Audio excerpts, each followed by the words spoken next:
ప్రకృతి వ్యవసాయం చేయాలని నా కోరిక అనమాట. ఆ కోరిక నెరవేరాలంటే ముందు నేను నేర్చుకోవాలి కదా మరి. అందుకే రీసెంట్గా గోవర్ధన గోశాలలో వర్క్షాప్కి వెళ్ళిన అనమాట.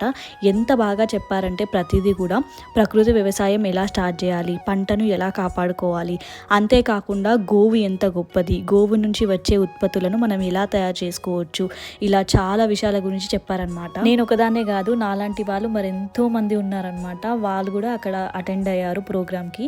చాలా అంటే చాలా మంచి అనిపించింది అందరితో పరిచయం పెంచుకుంటే. రకరకాల కూరగాయలు పండిస్తున్నారనమాట.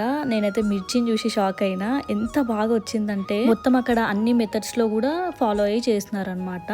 మాకు లైవ్లో అన్నీ చూపించారు. అలాగే మార్కెటింగ్ కూడా ఎలా చేసుకోవాలి, ఇవి పండించడం గొప్ప కాదు, పండించింది బయటికి అమ్మాలి కదా, సో అవన్నీ ఎలా చేసుకోవాలి అని కూడా చెప్పారనమాట. ఇక్కడ మీ అందరికీ తెలుసు కదా, శివ అన్న కూడా వచ్చారనమాట. చాలా బాగా చెప్పారు.